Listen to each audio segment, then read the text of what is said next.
Salut à tous et bienvenue dans une case de bulles. Pour cette première vidéo, j'ai décidé de vous parler d'Inoxydable. On retrouve au scénario Sébastien Floch et au dessin Steve Baker, et c'est édité chez Casterman depuis mars 2014. Alors l'histoire nous parle de Harry, qui est retenu dans une sorte d'Alcatraz, et un mystérieux individu lui propose de regagner sa liberté s'il accepte de sauver le Major Pulsor, qui est une sorte de Captain America. Pour être sûr qu'il mène sa mission à bien, ils vont lui implanter une sorte de bombe dans le corps, qui se déclenche dès qu'il se sépare de son co-détenu Zip, qui est un robot qui a été reprogrammé pour ne faire que de bonnes actions. Alors moi, la première lecture, j'ai tout de suite pensé à une autre œuvre, celle-ci. Vous y envoie. Trouvez le président, ramenez-moi ici dans les 24 heures et vous êtes un homme libre.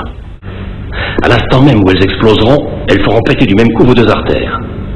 Et 10 ou 15 secondes plus tard, vous serez mort. Enlevez-moi ces... Vous l'aurez peut-être reconnu, je parle de New York 1997 de John Carpenter.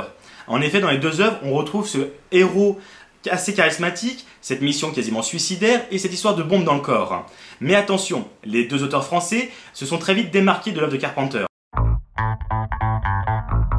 Carpenter nous propose un New York assez réaliste mais sombre, et de l'autre côté, à travers les dessins de Steve Baker, on nous transporte dans un univers assez futuriste et très coloré, où on rencontre à chaque coin de rue des robots. Et c'est justement le plus de cette bande dessinée.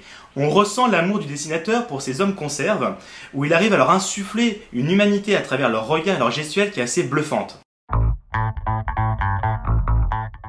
D'un côté, John Carpenter nous proposait un western urbain avec son héros quasi solitaire, alors que de l'autre, Sébastien Floch nous propose quasiment un buddy movie avec ses deux protagonistes totalement différents.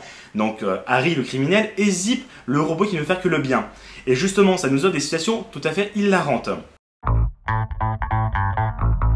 John Carpenter a voulu pointer le milieu carcéral qui est laissé à l'abandon, et de l'autre, nos deux auteurs français nous proposent une critique de la manipulation des médias par le gouvernement, que ce soit à travers la télévision, les journaux ou même la bande dessinée. Donc, en conclusion, Inoxydable, c'est ma BD coup de cœur. Ça rassemble tout ce que j'aime, action, humour et réflexion. Donc j'espère vous avoir donné envie de l'acheter, la lire et la partager.